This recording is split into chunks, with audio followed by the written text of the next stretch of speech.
Money Vikings. All right, Money Viking G here. Oh, I got a good one for you today. So, we are clearly entering the Bitcoin golden era, and I'm going to go through the 6 big reasons why. So, first of all, let's just talk about it in terms of I'm going to go through 6 big reasons why we're entering the Bitcoin and crypto, except I'm not as much into the other projects. I'm more of like focused on Bitcoin. But the other projects are going to have different things like, decentralized finance and changes to banking and loans and all that. But the big thing is I think we're entering a Bitcoin golden era. So let's get right into why that's happening. And I'll also share my approach to the whole thing. And the first thing I want to talk about, and I want to just drive this point home pretty clearly.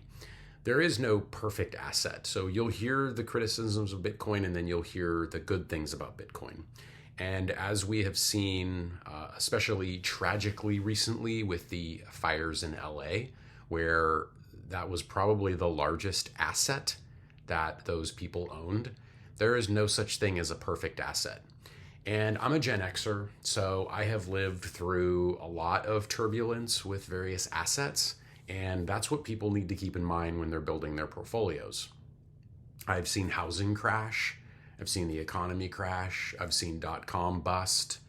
I've seen the pandemic situation with finances and inflation and that effect on the dollar, the value of your dollars, what they're actually doing for you and are not doing for you, how a lot of people are falling behind because of that.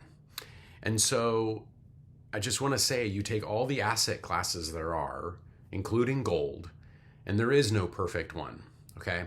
So it's not a situation, I think, where you have to say, this is the best, this is all you should do. My approach is quite simple. Bitcoin is part of a strategic overall portfolio of various assets. And that's how I approach it. That's what makes me comfortable. And it's a way, I believe, to stay ahead of inflation at the bottom line.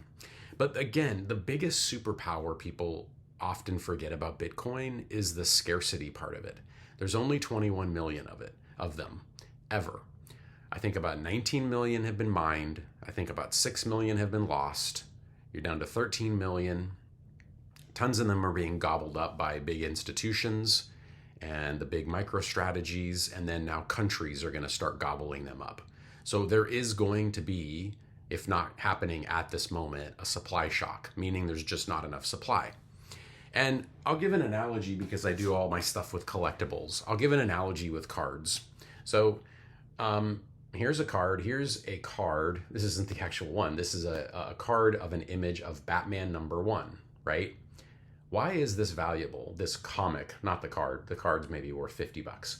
But why is the comic worth so much? It has to do with supply and demand. There's always going to be a demand for such amazing intellectual property such as Batman, and there's very limited supply of this one. Comic books were thrown away in the past. They weren't thought of as collectibles. I have a original Mark Spears art card of Mary Jane. This has scarcity. It's a 1 of 1, right? He drew this. He drew 1 of them. That has scarcity, right? So you have to really keep in mind supply and demand. Here's the one ring to rule them all from Magic the Gathering in Elvish. Okay, maybe worth a couple $100, but the serialized versions of these are worth thousands of dollars. Why are they worth thousands of dollars?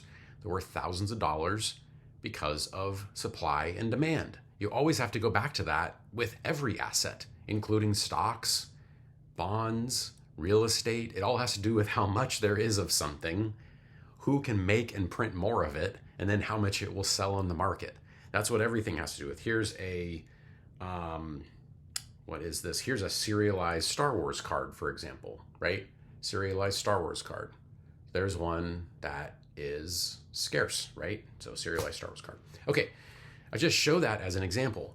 What is Bitcoin? Bitcoin is the digital manifestation of the One Ring, of these things, right? Okay, that's what it is. All right, so let's go into it. In the news, basically here's the top 5 sort of things. So tonight is the crypto ball, the first ever crypto ball in Washington, D.C.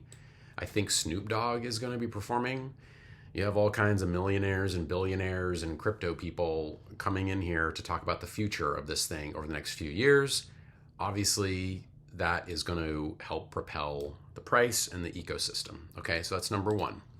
Second thing I want to talk about is this. I want to talk about the inauguration and the fact that there's going to probably be an executive order. I wouldn't say probably, I would say absolutely. There's going to be an executive order on Monday about making Bitcoin a strategic asset or a national priority.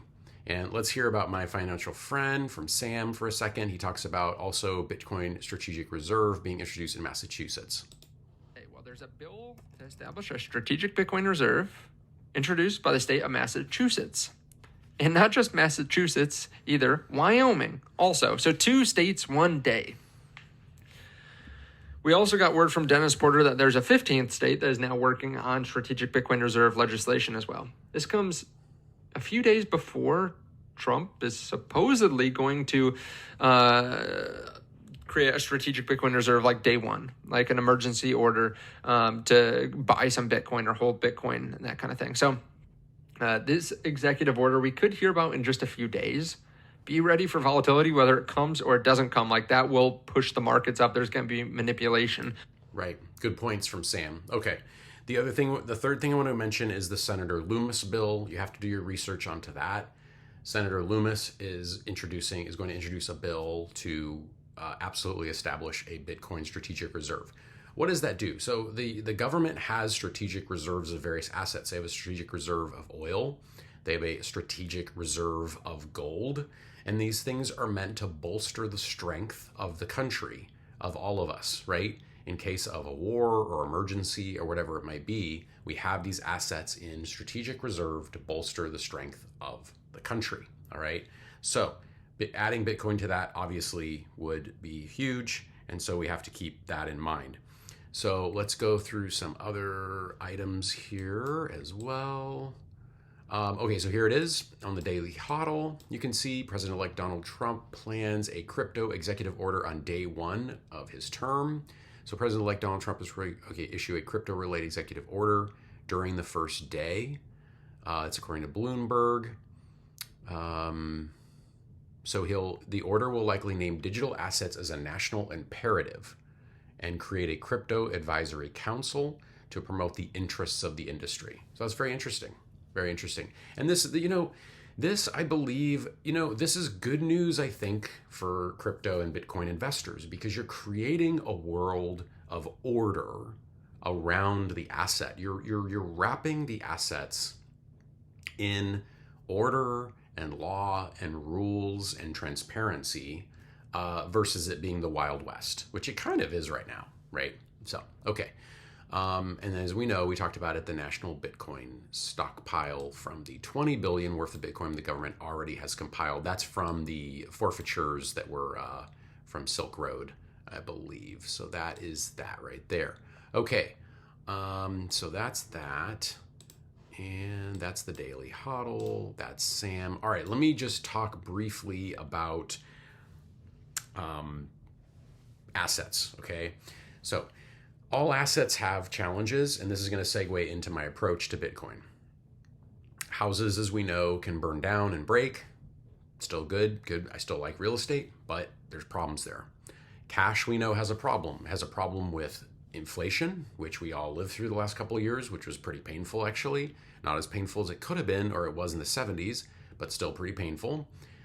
And cash has a problem with the sovereign debt, right? So the debt of the country is absolutely asinine at this point. So it's so out of control that you have to understand that corrodes the underpinning, the foundation of the financial system. Okay, that is a huge medium-term and long-term risk to the system. Okay, so that has its own challenges. Gold, okay, you could say gold's a reserve of value, but Bitcoin obviously is superior to it because gold is hard to transact and carry. Very easy to transact and carry Bitcoin, much easier, much quicker. And gold actually there can be more produced. Gold is a rock in the ground, And if you actually talk to a geologist, you'd probably find out that it's absolutely totally abundant in the earth. There's probably like tons of it that we can't even imagine. So it can be accessed, and the value of it at that point can go down because the supply, you add to the supply, which Bitcoin does not have that problem. Okay, I still like stocks and bonds. I still like a mix of stocks and bonds, but we all know that individual stocks have huge amounts of risk from that individual company. The management can mismanage the company. The company's product can be absolutely disrupted by technology, which is happening all the time. So see, Bitcoin is a reaction to that. You know, it used to be probably just fine to just buy and hold an index. I still think it is. I still think that's part of a well-rounded portfolio. I still believe in the strongest companies in the United States. But at the same time, that has its own inherent risk as well. And in addition to that, if you look at the returns, there's a problem with the returns. So the returns have been very good the last couple of years, 20+%. But average returns over decades and decades, like a whole lifespan or career, is probably more like 9 to 10%. If that, it might even be closer to 8. Now, here's the problem with that. That's all sounds pretty good, and compounding is great, but you got to throw on top of that taxes, which eats away at that return, and inflation.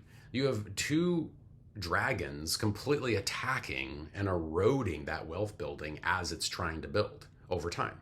And so that nest egg just won't seem like that much at the end of 3-4 decades because it's of its buying power. You know, when a cup of coffee becomes $1,000, so what if you have $100,000 in your retirement account or your investment portfolio, or $500,000? You're living in a world with $1,000 coffees, which may sound crazy to many of you, but you got to realize, imagine if you'd told your grandparents who used to buy a coffee for 5 cents.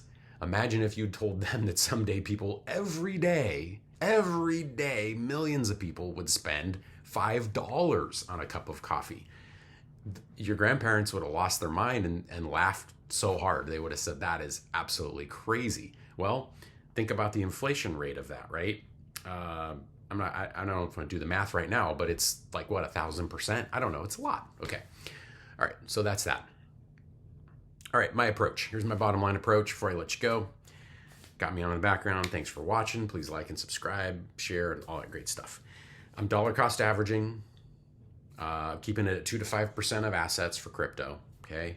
I am ignoring the swings and the volatility as much as possible. I'm just going to go drink water, as they say.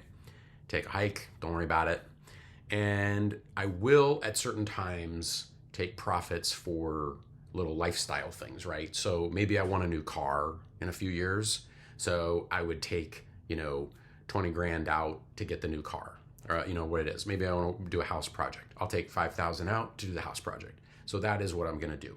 But I do believe this is part of a good, strategically balanced portfolio. And I see it as a way to beat inflation. It's a way to fight inflation over the next 10 years. So that's where I'm at. Hey, thanks for watching. See y'all at the crypto ball.